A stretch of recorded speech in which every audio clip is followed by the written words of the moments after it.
ప్రియులారా, మన ప్రభు అయిన యేసు క్రీస్తు నామంలో మీకు శుభోదయం. ఆయనను గూర్చి అనుదిన ఆత్మీయ ఆహారం, జూన్ 26 శుక్రవారం. నేటి మన ధ్యాన లేఖనం లూకాసు వార్త 4వ అధ్యాయం 25వ వచనం. ఏలియా దినములందు 3 ఏండ్ల 6 నెలలు ఆకాశము మూయబడి దేశమందంతటను గొప్ప కరువు సంభవించినను, ఇశ్రాయేలులో అనేక మంది విధవరాండ్రు ఉండినను, ఏలియా సీదోనులోని సారేపతు అను ఊరిలోనున్న విధవరాలు యొద్దకే గాని మరి ఎవరి యొద్దకునూ పంపబడలేదు. వ్యాఖ్యానాంశం సారేపతు విధవరాలు మొదటి భాగం. వ్యాఖ్యానాంశం సారేపతు విధవరాలు మొదటి భాగం. వ్యాఖ్యానం: చనిపోయిన వారిని బతికించిన సంఘటన బైబిల్లో మొట్టమొదటిసారిగా ఇక్కడ కనిపిస్తోంది. ఇశ్రాయేల్లో కానీ యూదయలో కానీ ఈ అద్భుతం జరగలేదు. సీదోను దేశానికి చెందిన పేద విధవరాలి కుమారుని విషయంలో ఇది జరిగింది. దేవుని కృప ఇలాంటిదే.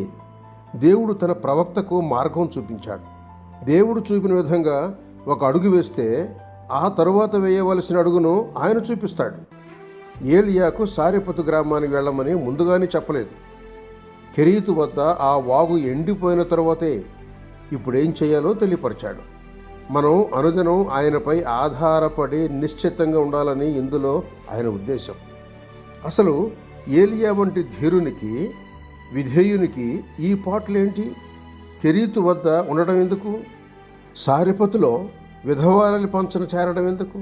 ఇది దేవుడు తన సేవకుణ్ణి క్రమశిక్షణలో ఉంచుతున్న పద్ధతి.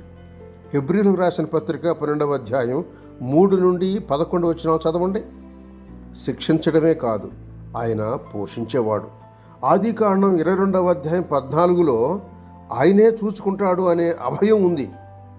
ఈ విషయాలన్నీ ఏలియా జీవితంలో, ఈ సారెపతు గ్రామంలో అతడు గడిపిన కాలంలో మనం చూడొచ్చు.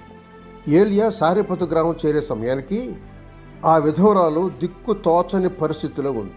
ఆమె పొలం ఏరుకుంటూ తాను, తన కొడుకు తమ బ్రతుకుల్లో తినబోయే ఆఖరి రొట్టె ముక్కను తలచుకుంటూ భారభరిత హృదయంతో ఉంది. పేద విధవరాలు. ఆకలి చాకు కొద్ది దినాల దూరంలో ఉన్న ఒక స్త్రీ తనను చాలా నెలలు పోషిస్తుందంటే ఎలా నమ్మాలి? ఈ గడ్డు రోజుల్లో కూడా యేసు ప్రభువు మన జీవితాల్లో ప్రవేశించి మనలను తానే పోషించాలని సంకల్పిస్తున్నాడు. ఇందుకు ఆయన ఎన్నుకొన్న మార్గం ఏమిటో చూస్తే చాలా వింతగా ఉంటుంది. మన చుట్టూ పేదలను, బాధితులని, అవసరంలో ఉన్న వారిని ఉంచుతున్నాడు.